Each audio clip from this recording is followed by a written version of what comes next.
Welcome to the Love and Context podcast, an unscripted conversation with Ben and Spencer. We're so glad that you could join us today, whether that's from your car, office, home, church, or wherever you're at. We did have a few sound quality issues with our first few episodes. Those have been resolved, so if you do notice that the sound is funny in the first couple episodes, we do apologize for that. If you want to contact us, you can email us at loveandcontext@gmail.com. Also follow us on Instagram at Love and Context. Welcome to the Love and Context podcast. This is an unscripted conversation with Ben and Spencer. Today we're going to be talking about creation and God's design for his people and how men and women fit into that. Yeah, so if you have not done so, you need to go read Genesis 1 and 2, or just pause the episode, go grab your Bible, open up to Genesis 1 and 2. That's what we're going to be referencing a lot of today. Yeah, and we are not going to be getting into the deep theological scholarship of this because it's an unscripted conversation. Yeah. A couple of resources, and you can include this on our page, something we're going to come back to on a pretty frequent basis. The Bema podcast with Marty Solomon. It's a great resource in understanding the Bible from a Jewish perspective. Mm-hmm. You really like the Bible Project. Bible Project is great. I have a 5-year-old who wants to learn more about the Bible, or a 4-year-old. She's almost 5. But Bible Project is great. It's entertaining. It captivates you, and it actually goes quite theologically deep on a lot of topics. And I would say in Torah specifically, there is a guy by the name of Rabbi David Foreman, who is an Orthodox Jew. He just has a very good handle on Torah. Now, I understand he's not a follower of Jesus, but he's going to have some really good insight into the Hebrew. And so I would recommend a lot of his books. Specifically, he has a book called The Beast That Crouches at the Door. Yeah. Which is really good. It's actually something we're going to be talking about next week, but it's very good. Yeah. It's got very good material. Yeah. A couple of things that we were not going to address, and if you have opinions on this and want to write to us, that's great, but we're just not going to address it. We're probably not going to address, was the world created in 7 literal days, or was it 7 million years, 7 billion years, whatnot? That's actually doesn't have anything to do with the text here. That's not the point of what this passage is talking about. You're welcome to write us and state your arguments on that, but we are probably not going to address it on this podcast. We've also heard most of those arguments, and they are fairly irrelevant to the text at this point. Right. I would say that what we're going to be talking about today is we're proceeding with the assumption that you believe God created the heavens and the earth in some capacity. Yes. And that what the Bible is talking about here matters to you. And with that, we're going to agree and move forward. Yes. So we're not going to get into semantics about was 1,000 years a day, was a day 1,000 years, or any of those things. We don't even want to talk about that because we actually want to talk about what is this story. And once again, understanding from a Jewish perspective is going to be really key. That's why we recommended checking out Bema podcast. We're going to shout them out a lot. Yeah. So let's get into this. So Genesis 1. So scholarship on this, theological and scholarship from Bible scholars, look at this as a poem. There's a word called a chiasm that's very familiar in Middle Eastern literature, and it's a mirrored text, and it shows up all throughout the Old Testament. But Genesis 1 is a great example of this. It's mirrored text where you have something that happens, something that happens, something that happens, and then it repeats itself down. Now we could diagram this out, but I think Marty Solomon does a great job. Just understand that there is a art form in the way this is being written. So you and I, we use a 5-paragraph essay, right? That's not what Middle Eastern people use. They use chiasms. And it's not right or wrong. It's just different, and you need to understand that when you're interpreting literature. Yeah, and so for us, we'd usually put the conclusion of our argument at the end of an essay, and everything would build up to that. What you'll find in a chiasm, or that structure of writing, is that often the conclusion or the point that they're driving home is found in the middle. And so you actually see that over and over again in Genesis 1, where it'll say, where in the middle of each creation day, it'll say, and it was good, and then it'll reiterate what was good that was made. Okay. So, yeah. So the thing that we're taking a look at Genesis 1, because we want to talk about love and context, okay? So when we talk about context for Genesis 1, and we're talking about what does this mean for the Christian life, I think very often, and you could chime in on this, Spencer, I think very often we look at Genesis 1, and you talk about these arguments of how was the world created. We look at it through the lens of how. And that's not the right question. So we're really have this story about why and who. And that's because God is a relational God. And honestly, God couldn't help us understand how he did it, even if he like wrote us a textbook. And it was like, hey, by the way, when I said that I spoke into the heavens and I said, let there be light, what that means is I gathered these electrons from nowhere, and we don't know. We don't know how that works. And God couldn't explain it to us. In fact, in Job, Job is getting high and mighty, and he goes, and God comes to him in a whirlwind, and he asks him, I can't forget how many questions it is, but it's a lot. It's over 70 questions, like in a row. And can we be really clear? Like, Job is asking questions that we ask. Like, Yeah. he's not asking questions that are unique just specifically to Job. They're same questions that we actually ask when we're in hardship. Correct. And God's answer in all these things, he's not explaining to Job how he does any of these things. His point is, I know what's going on and you don't, so maybe you should trust me. Yeah. Absolutely. I want to come back to the who for a second. Like, so in the text here, very first verse of the Bible says God created the heavens and the earth, right? So it's establishing that God's the one who's created, and he spoke everything into motion. You see that in verse 3, it says, and God said. In verse 6, God said. Verse 9, God said. Verse 14, and then God said. Verse 20, and then God said.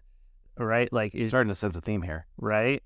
You're starting to sense a theme here in the sense of like, okay, it's not about how this happened, it's about who did it.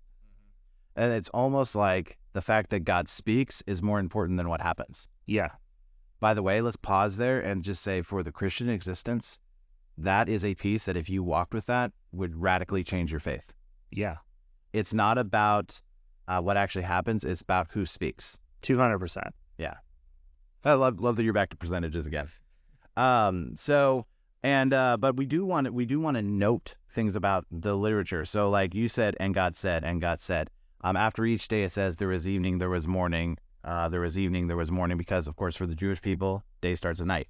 Yeah. Right? You start your day with rest.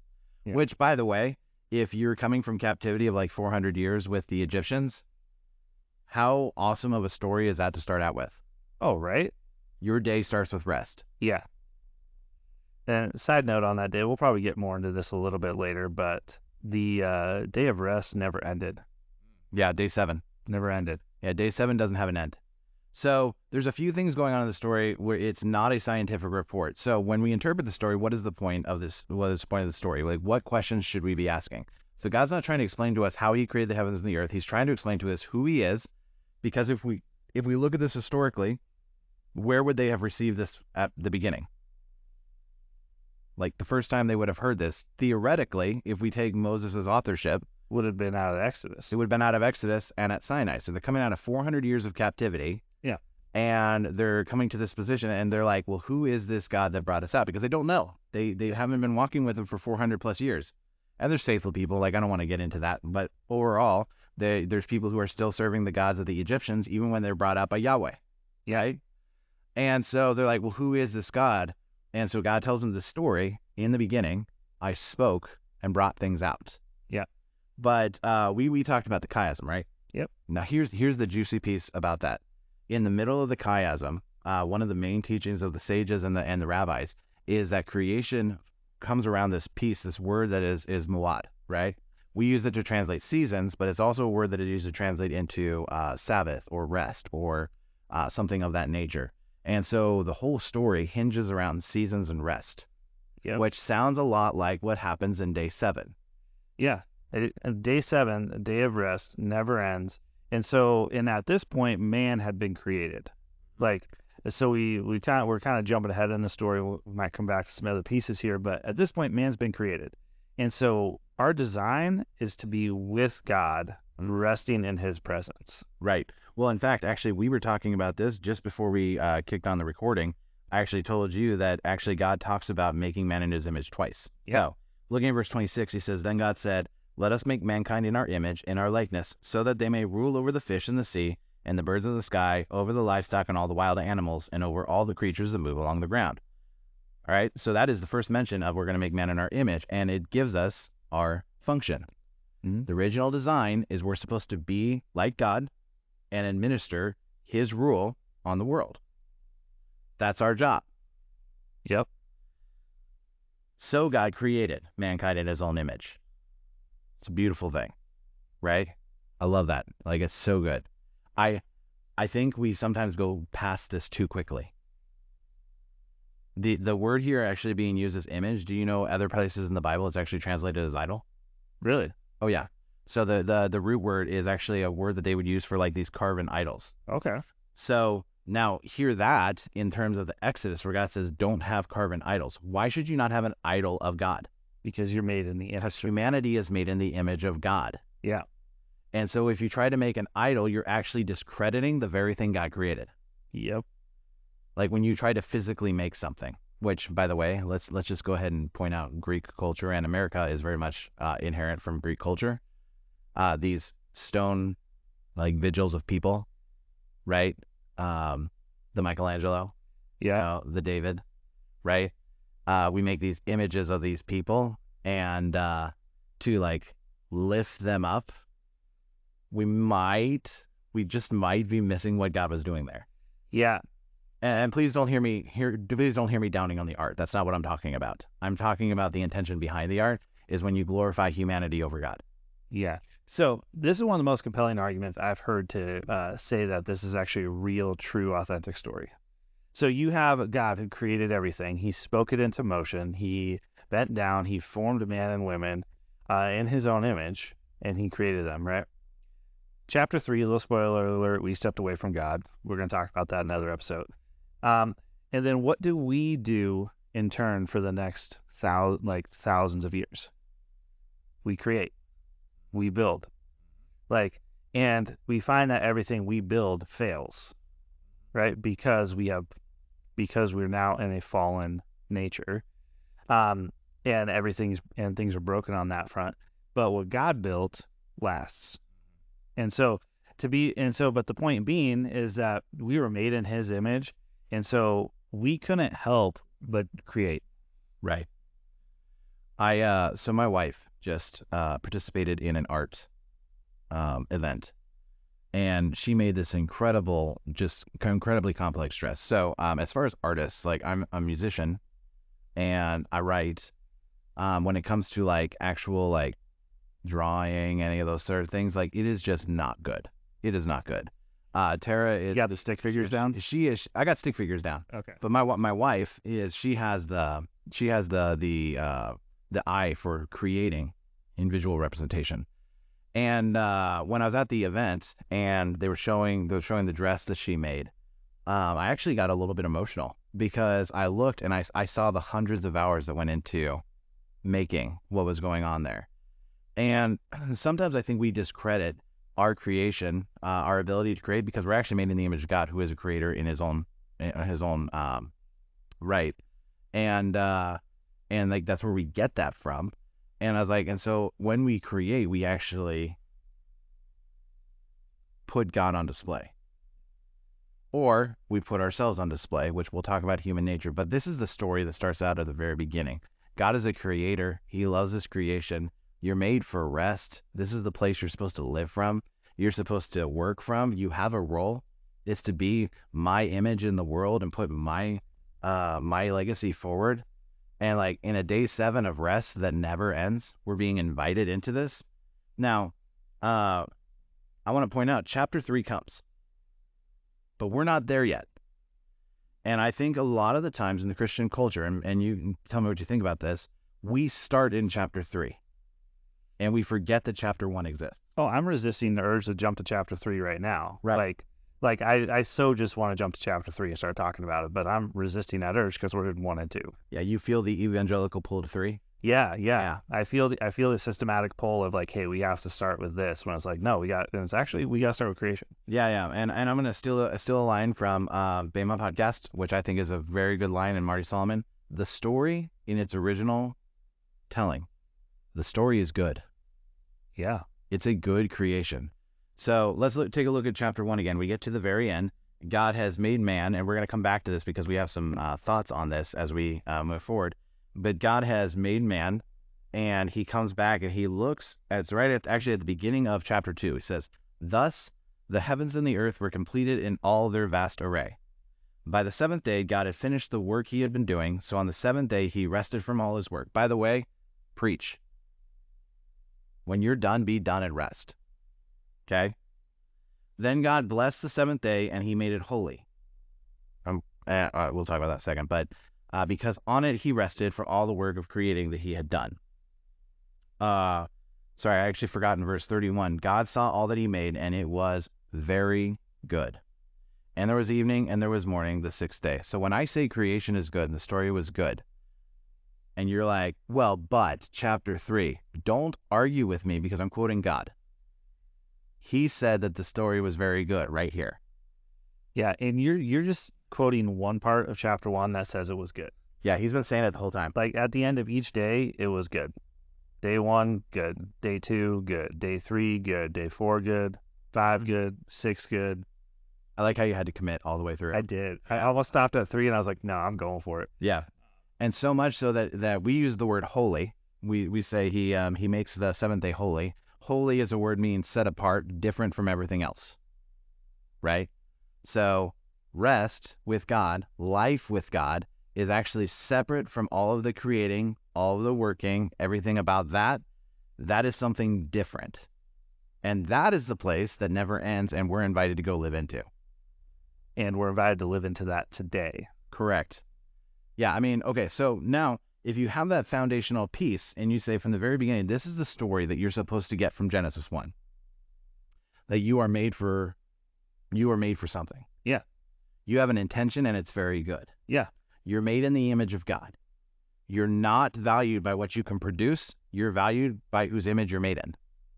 Right? You have a calling on your life. Yeah. And it's very good. And you're invited to live in this restful communion with God and to work from there. Yeah. So that's the place we should be starting from. Yeah. And to put this in like practical context, both Ben and I have 4-year-olds, right? When we love our children dearly. So dearly. That probably sounded sarcastic, but I do. Ben sounds sarcastic about everything. But we love our children dearly, right? I do not love my daughter for what she can accomplish. Correct. Like, don't get me wrong, I love her accomplishments, the things she completes, the tasks that she does, when she cleans up her room, like stuff like that. I love it, love that. But I love my daughter because she is mine. Correct. Not because of what she can do. By the way, there's a word for parents that only like their kids for what they can do. It's called terrible. They're terrible parents. My kids do not have to earn my love. They've got it unconditionally, and it's impossible to lose it.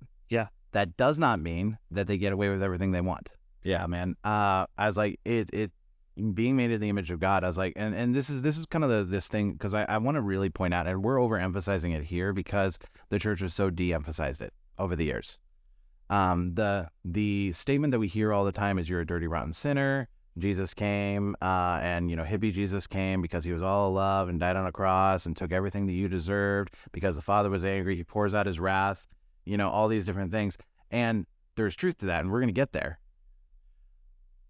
But at the same time, in the beginning, you were made in the image of God. Yeah. And you were created for a purpose. Yeah. And you need to know that. Yeah. This is the intention from the very beginning, because the work of Christ brings us back to the beginning. Yeah. That's what they talk about in Genesis chapter 3, yet we somehow just jump right over. The intention, when he says, I'm getting to chapter 3 already. Man, evangelical roots just kicking in here. But he's going to say, the woman is going to crush the head of the serpent, or the kid is going to crush the head of the serpent. Why? Because you need to come back to the garden.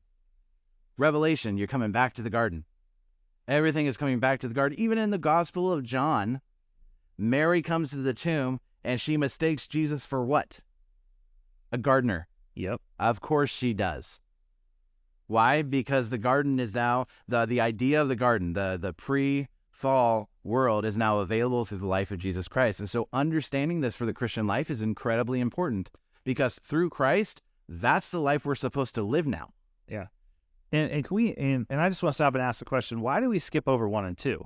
Oh, so yeah. If we're starting as the story at 3, and we're just already a little ways into the story, but we're like, hey, we're going to start at chapter 3. But we skip over 1 and 2. The reality is Gospel of John, very first part, he echoes back to chapter 1 and 2. In the beginning was the Word. The Word was with God. The Word was God. Yeah, he echoes back to Genesis 1 and 2. He doesn't start off by saying, hey, you're a horrible sinner, you need forgiveness.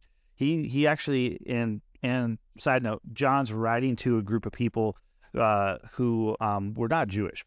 Like, they may have had some Jews in there, but it was a lot of Gentile believers who didn't have a big Jewish faith background. So he's writing to them, and he doesn't start with, hey, you're a sinner. Right. He starts with, hey, the one who came, Jesus, was with God in the beginning when he created everything, and everything is good. Right.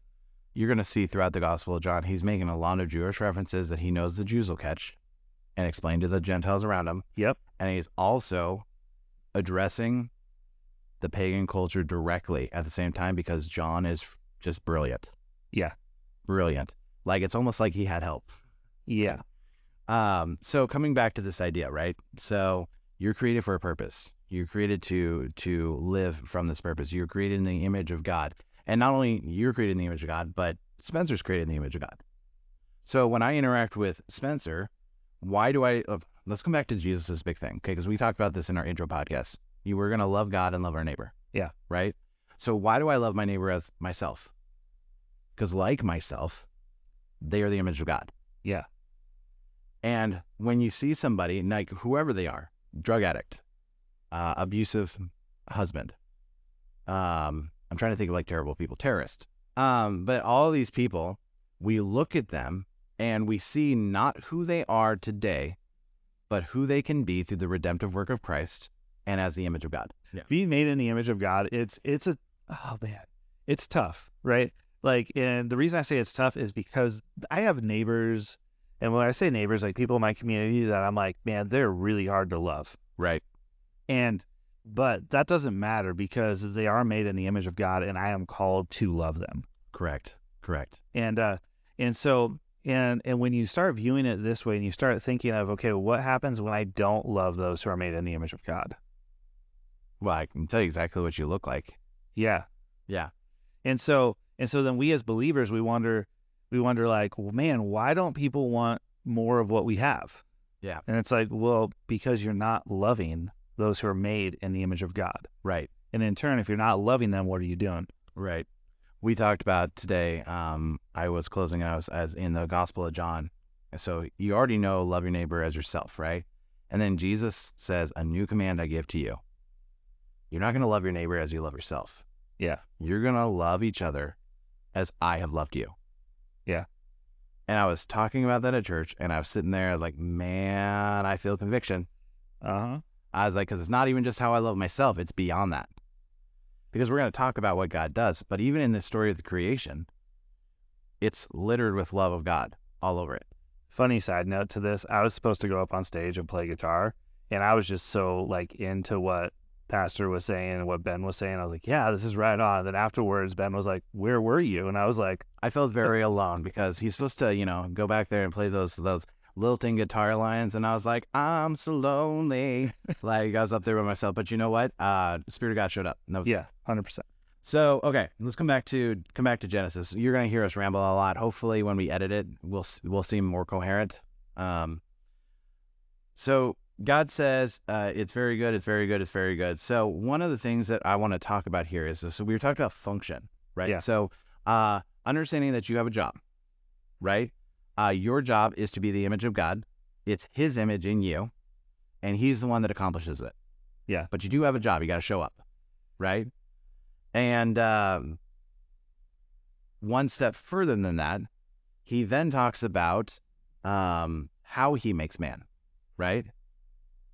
Because you're created for rest, you're created to rule, you're created to go and do all these different things. So what it actually says here in Genesis 1, and we'll go in verse, let's see here, we're in verse 27. So God created mankind in his own image. In the image of God, he created them, male and female, he created them. Okay, let's talk about what's going on in Hebrew here. So God created mankind in his own image. Okay, mankind is singular, right? Yep. In the image of God, he created them, singular. Singular. Male and female, he created them, plural. Okay. So people are going to be really uncomfortable with this, but the first time God mentions the division of sexes, he says that men and women together are the image of God. Yes. Man is not the image of God. Woman is not the image of God. Man and woman together are the image of God. Yes. And after he says that, he looks back on creation. He says, this is very good. Right? Yep. So our job in being the image of God is also to recognize. Now, I think there's application. Of course, you can say, oh, well, husbands and wives, all those different things. I think that's appropriate. Can we touch on the marriage portion just for a moment? Yeah. Well, and husbands and wives, but more. Let's sorry, real quick. Let me finish that thought, and then let's go jump to marriage real quick. Okay. We talk about husbands and wives, and I think that's a totally appropriate reaction. But we're also talking about community. Yeah. That community of men and women together are the image of God. We represent God together. Yeah. So as I read this and as I look at this, like one of the things that pops to mind is 1 Corinthians, where Paul's like, "Hey, it's better for you to stay single," right? And so you read that and you're like, well, how does that fit into the image of man and woman being the idea of man and woman being the image of God together, right? This isn't as much about marriage at this point in the story. And this we've heard. I mean, how many times have you gone to a wedding and you've heard something from Genesis 1 or Genesis 2 mentioned in the context of marriage? There's some context there, but this isn't more so in the context of community and fellowship with God together, right? It's actually would be closer related to a church context than a marriage context. Well, we see that all happening all throughout Scripture. Yeah. Like Paul uses husband and wife to reference Christ in the church all the time. All the time. All the time. I do find it interesting, something I was just noticing as you were talking and reading. The first command God gives them after creation. Yeah. Be fruitful and multiply. Yeah. Can only be done together. Yep. Right? Now, of course, there's a sexual connotation, right? Because you have to have sex in order to produce babies. Hopefully nobody's surprised by that. But right after it says, fill the earth and subdue it, rule over the fish in the seas and the birds in the sky and over every living creature that moves on the ground. Now, those you could do by yourself, right? You could do those by yourself. You could subjugate women or men, depending on the historical perspective. But you can't be fruitful and multiply without the other. And I think there's a reason for that. Yeah. You cannot fill the earth without the other. No. You got to have both. And they're both the image of God, and they both have a function. Now, I want to talk about this because everything from this point forward, because people are going to write to us about 1 Timothy, they're going to write to us about 1 Corinthians, and what Paul says when they take him out of context. You're going to talk about that constantly. From the very beginning, God says, both of you are very important to maintaining the image of God, and together you represent the image of God. So everything that comes after this is based on this predication. And if you write to us saying, well, Paul says, wives, submit to your husbands, I'm like, okay. And he also says, hey, husbands, lay down your life for your wives, just as Christ laid down his life for you. Yeah. So, I mean, if you're going to say that, it's like me being a man, I listen to that. I'm like, it sounds like the easier job is not my job. So, okay. So why is that really important? Why am I hitting this as such a stickler? Because we have to talk about foundational things.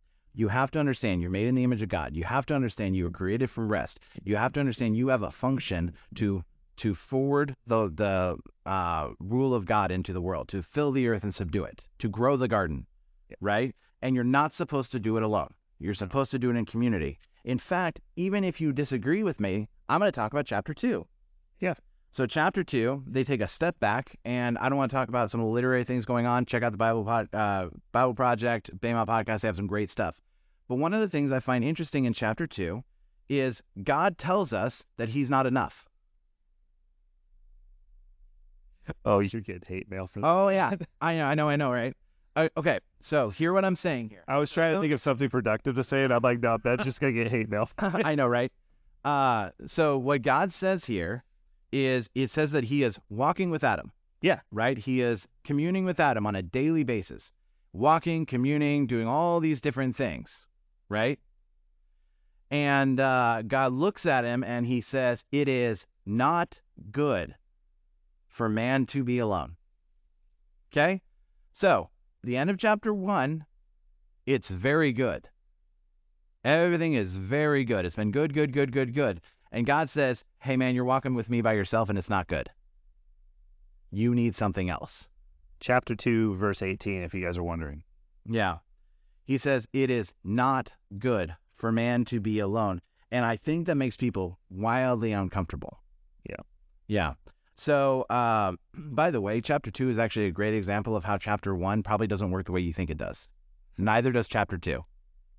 These are stories that are talking us about who God is and why he did things his way. Yeah. And we need to understand that.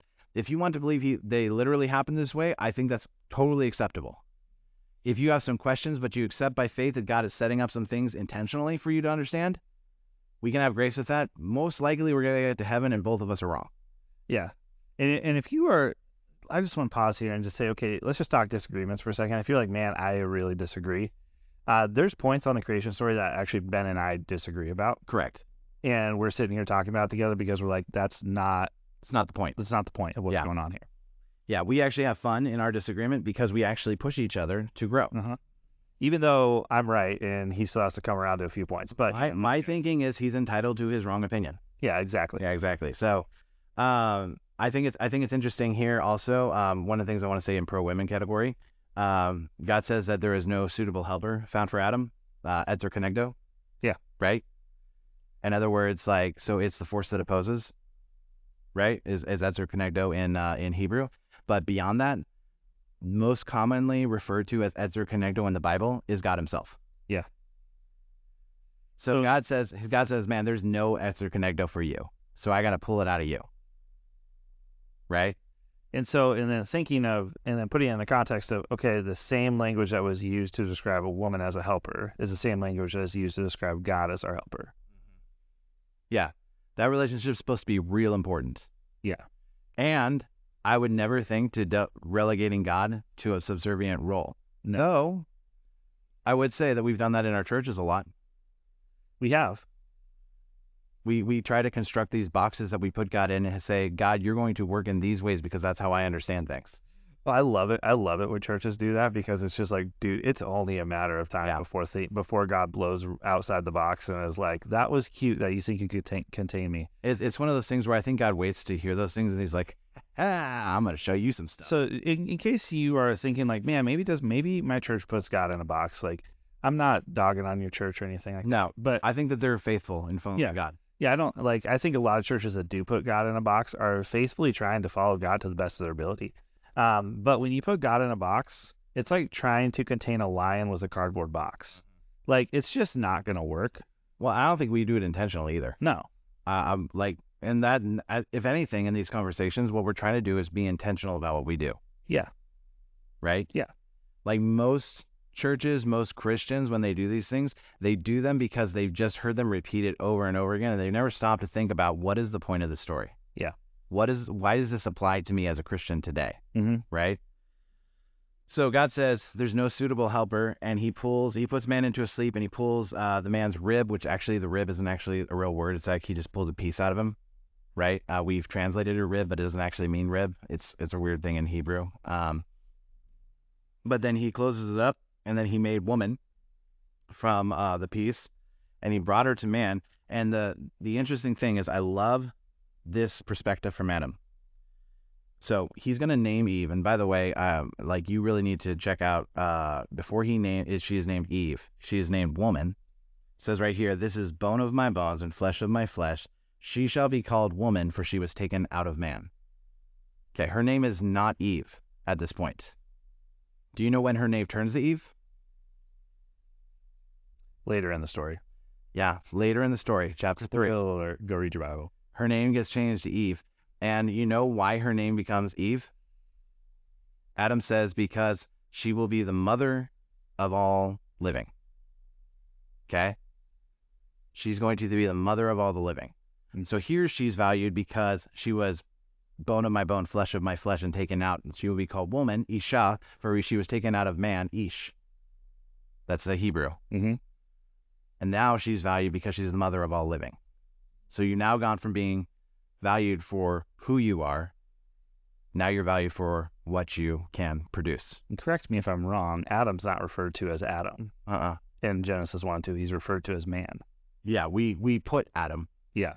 But Adam is just man, or actually it's rather dust. Yeah. Yeah, so Adam is actually Hebrew for man. Yeah. Right? Yeah. And so like you actually use it like with the whole idea of man and woman. Yeah. So yeah. But he doesn't have a name either. Mm-hmm. His name is Man. Yeah. Which, I mean, I call a lot of people Man. I was like, hey, man, how's it going? Especially if I don't remember your name. Right. I probably shouldn't have said that on the podcast. Now people are going to be like, does he remember my name? I probably do. I served at a church for a while where the pastor couldn't remember your name. He called you Buddy. And people caught on to that. So, like, we would show up with name tags that said Buddy. And so then he would, like, walk up to us and, like, oh, you got a name tag on. I'd be like, hey, buddy. He'd be like, oh, okay, I see what you're doing. You got me there, yeah.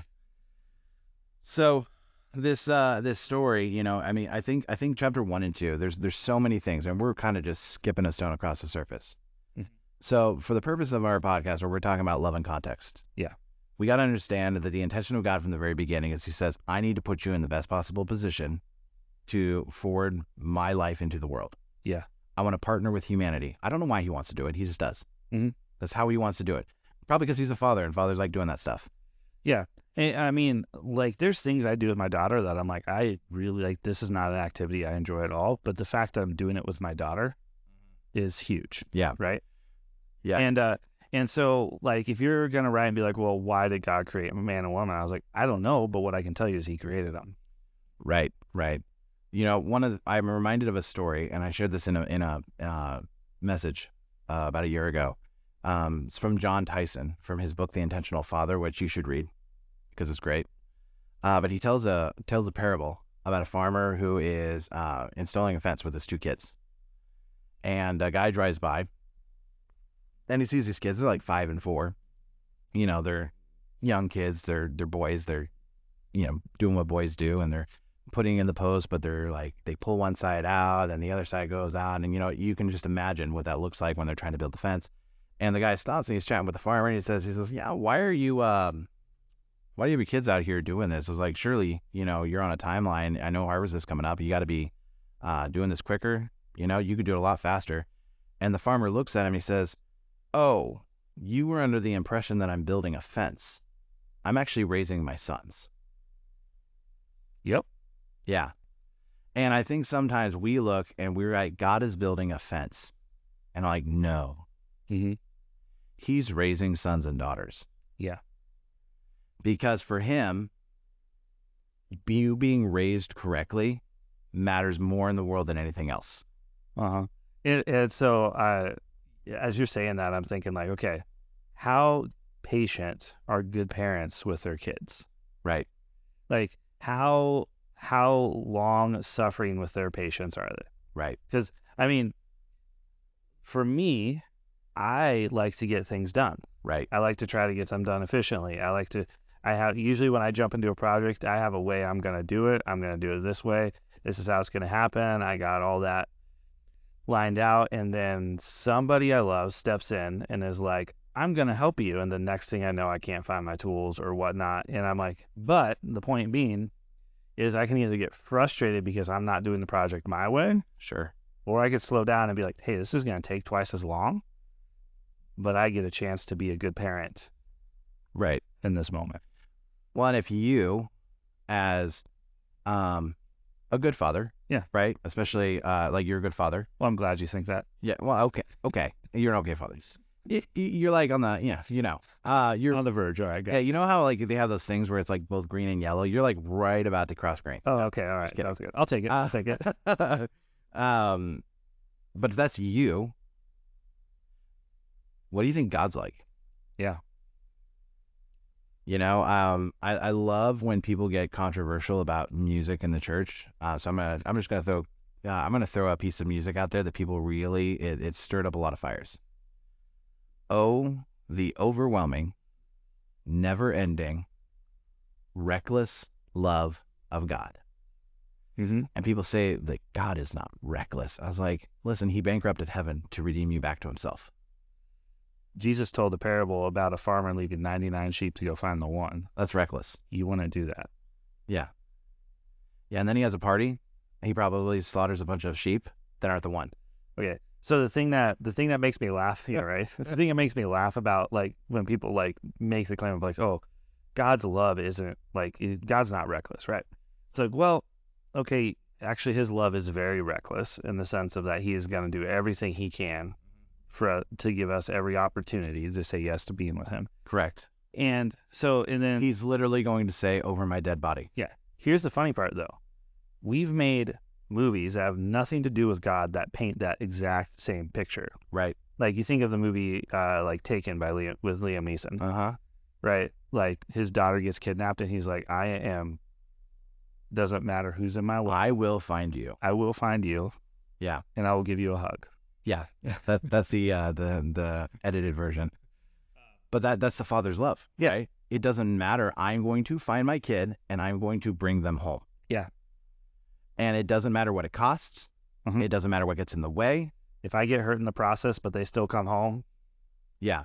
And I think part of the problem that people have with the word reckless is they start to put it with careless. No, it's not that at all. Yeah, I don't think it's careless at all. Reckless means that you don't care about the cost.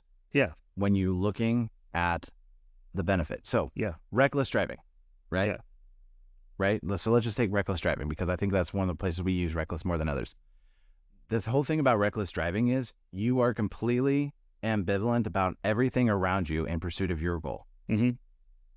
Right? Which is that you want to drive the way you want to drive. You want to go fast. You want to go on the curb. You want to drive up a slide at the playground. I don't know, something like that, right? Like it means that with your goal, what you're trying to achieve is the utmost importance and everything else doesn't matter. Yeah. I got to be honest with you. Sounds a lot like God coming after us with Jesus. Mm-hmm. Right? Sounds a lot like a guy who takes on the sins of the world, come back, defeats death, and then pours the Holy Spirit into all his people. Yeah. And there's a difference between like self-interested recklessness or recklessness that's targeted towards being selfless towards others. Right. Like you can be totally reckless in your self-pursuit to better yourself, have more money, whatnot, and hurt a lot of people along the way. Or you can be totally reckless in your pursuit of making sure that everybody in your life is well cared for, well loved, that they know who Jesus is, not just through words, but through how you love them. Like that's a level of recklessness that I think we as a church have lost. Right. So if we take this back to Genesis. Yeah. Right. Wait, this ties into Genesis? Oh, yeah. Okay, yeah. Sweet. Sarcasm. So if we take this back to Genesis, right? And we talk about, so would you agree that God knew what was going to happen before it happened? Yeah. Right? That time is probably a construct God created and not something he has to obey. Yeah, no, I think God 100% knew what was going to happen and he did it anyways. Right. So here he is. He's sitting in chapter 1. Yeah. Like figuratively. Telling us about good creation, telling us about the intention of our humanity, telling us about the intention of men and women, telling us that it's not good to be alone, and this idea of learning to subdue the earth and fill it so his glory goes everywhere. So he's telling all of this knowing that chapter 3 is coming. Yeah. He knows chapter 3 is coming, and he also knows that thousands of years after that are coming before Jesus comes down to earth. Yeah. Right? This is foundational to our faith because what God does that? Right? What God does that? What God is like, they're going to betray me, so I'm going to make everything perfect. And then when they betray me, I'm going to pick up the broken pieces and come after them. And so what I'm going to say next, I'm not going to say in the context of we need to dive deeper into it and understand it, but I want to say more so in the context of, okay, there is a lot going on here that we may not understand in our earthly life. Okay, so if God, if God has the power to create life, to create everything, right, put everything into motion, right, and He knew we were going to betray Him, yet He still made the tree of knowledge of good and evil, right? And there's lots of, like I said, I'm not going to dive into the theories on that. There's lots of theories on it. Go research it. Call Ben up. He's got theories on it too. Yeah. But he God could have said, you know what, I'm not going to make that. And then man and woman made in my image will be with me in this garden, perfect paradise forever, right? He could have said, no, I'm not going to do that. But he did, knowing that we were going to say no Right. to him. Well, and can we just acknowledge that if you don't have a choice, is it love? Yeah. You mean no? I'm saying yes, and I agree with your rhetorical question. I'm assuming you're asking a rhetorical question right now. I thought you were like, yes, that's exactly what it No. is. I was like, come on. Just to clarify, my answer is no. Ben was asking a rhetorical question, and I was, yeah, so, yeah. Oh, man, that's funny. I'm totally leaving that in. That's going to be great. It's going to be great. Man, okay. So, a lot of the things that we're raising up here, by the way, we should preface, like, if you're going to have a really hard time because we approve of women in ministry and those types of things, you probably are not going to want to listen to us a ton. Or just disagree with us on it. That's totally cool too. We're totally fine with you disagreeing. Here's the deal. We listen to people we disagree with all the time because they have good perspective still. Yeah. So if you are listening to this, you're like, hey, yeah, I don't necessarily agree with that one point, and you want to keep listening, great. We love that. If you are listening to this and you're like, everything they're saying I don't agree with, then this probably isn't the podcast for you. Right. But I do hope that we can provide some perspective that that might be outside of your normal understanding. So if we were to sum up, what is the Christian life? What do we pull from chapters 1 and 2? I think the first thing we pull is that we're not made for production. Like, we have a job, but we're not made for production. We're actually made to rest in the rule and reign of God. Yeah. But we do have a function. And that it's through the function of God in our lives that those things get accomplished. Right? Yes. Did I use that correctly? Yes, you did. That time you did. Now you have to leave it in because otherwise it doesn't make sense. That man and woman together represent the image of God, and that we need to value both the male and female of our gender. We need to value both the male and female of our species. And that God tells us that it's really important because even when we were walking with him all by ourselves, it wasn't enough. It was not good. Yeah. We're made for community. I don't understand why God says that that's what we need, but he says that's what we need. But if you actually even look into the nature of God himself, we don't understand how he's 3 in 1. We don't really understand that. I mean, there's going to be armchair theologians who write and say, hey, we think this is what it is. And it's like, you think. We don't understand how God the Father, God the Son, God the Holy Spirit are all one person. And we're probably not going to, but we do see how they relate to each other. They're made for community. Is it any wonder that we as humanity, made in the image of God, are also made for community? Mm-hmm. Right? So we're made for community. And so if you're trying to live your Christian existence by yourself, stop it. You are made to be with other people. And you're not going to find the fullness of Christ in your life without that. No, you're not. So if you are trying to do this by yourself, find a community of believers. And a lot of times what we do, I want to be really clear on this. Like I have some unpopular opinions about the church, or unpopular views. Well, and you have some church drama too. Yeah, we all do. Both you and I do. But find a community of believers. I'm not saying, okay, go to your closest church that's next to your house, right? I mean, you can go check it out if you want, but find some people who genuinely care about you, who love Jesus, who can do life with you, right? That they don't have to necessarily meet on Sunday. Yeah. Do those people call identity out of you? Do they call you into something deeper? Or do they just help you observe religious practice? Yeah. Because the Christian life is yes, about learning about who God is. That's theology. I'm going to call it orthodoxy. Okay? We're also very concerned with orthopraxy. What are you doing with what you know? Because the Christian life is best exhibited, your faith is best exhibited by what you do. I liken it to this. It's like, as you say, okay, well, my vacuum cleaner is great. It works really well. You know how I know a vacuum cleaner works really well? You plug it in and start vacuuming some things, right? If you tell me how great your vacuum is and it's never plugged in, eventually, and your floor is filthy, eventually I'm like, okay, I don't know if I believe you. That seems really weird. That your floor is filthy, your vacuum cleaner is great, and yet it's never clean. One thing that's worth adding is that man was given a job before the fall. And we alluded at it, we talked about it some, but they were given a job. Man was given a job before the fall. He was given the role of taking care of the earth, tending to the garden, subduing it, being the master of everything there. He was given a job. So if you're thinking this like, okay, well, I've said yes to Jesus and his work on the cross, and so I am free from all responsibilities. I was like, no, you still have a job. Like this actually, having a job actually echoes back to creation. Right. It doesn't echo back to the law. Right. You're just not valued by your job. Yeah. You're valued in whose image you're made and the fact that you're God's kid. Yeah. You know what's interesting? You were saying that, and you know what prompted in my head? We said you were created to fill the earth, subdue it, and all those different things that go. Hear Jesus in Matthew 28. All authority in heaven and earth has been given to me. Therefore, go. Yeah. And make disciples. Guys, we still got a job. Yeah. Yeah. And you know what that sounds a lot like? Subdue the earth and fill it.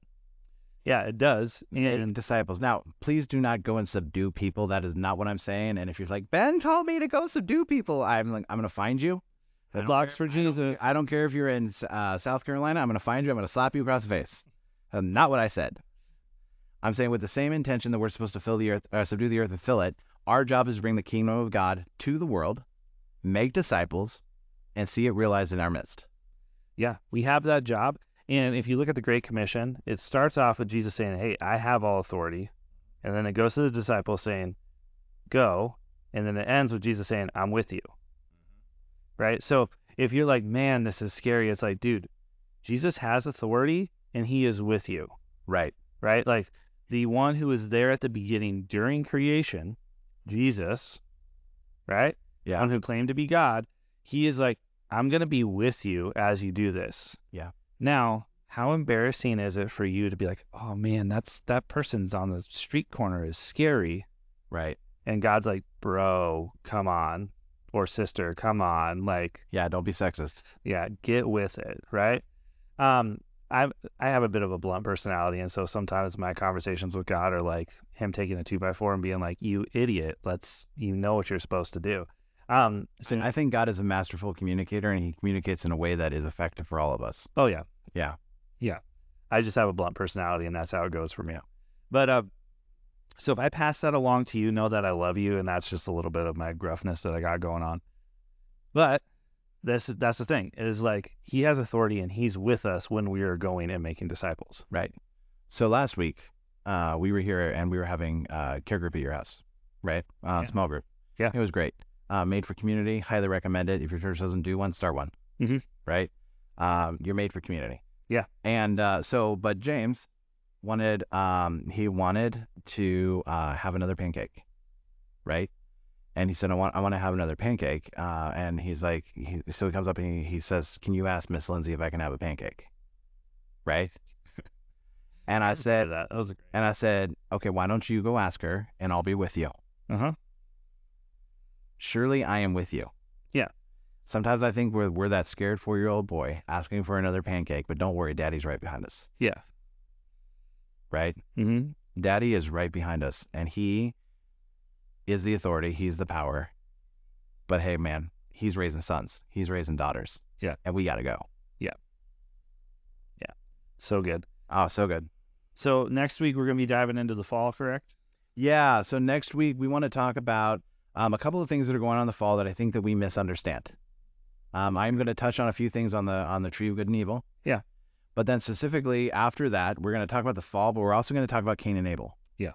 And the reason we're going to talk about these together is we want to talk about a few things that I think that we're missing in how we live our Christian life today.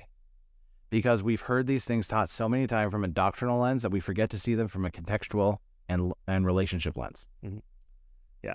So that's going to be next week. Everything we say here, we hope it drives you further into a deeper relationship with God. and further into bringing Christ to your community. Yeah. In a place of love and in a place of understanding Scripture from context. Yeah. So learn your Bible, read their history, talk to God, do what he says, and go and love people well. Yeah.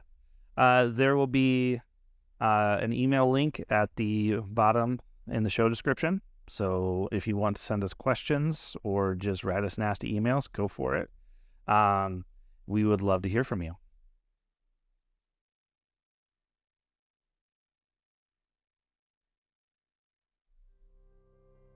Thank you so much for listening today. We hope you enjoyed this podcast and we hope that you got something out of it.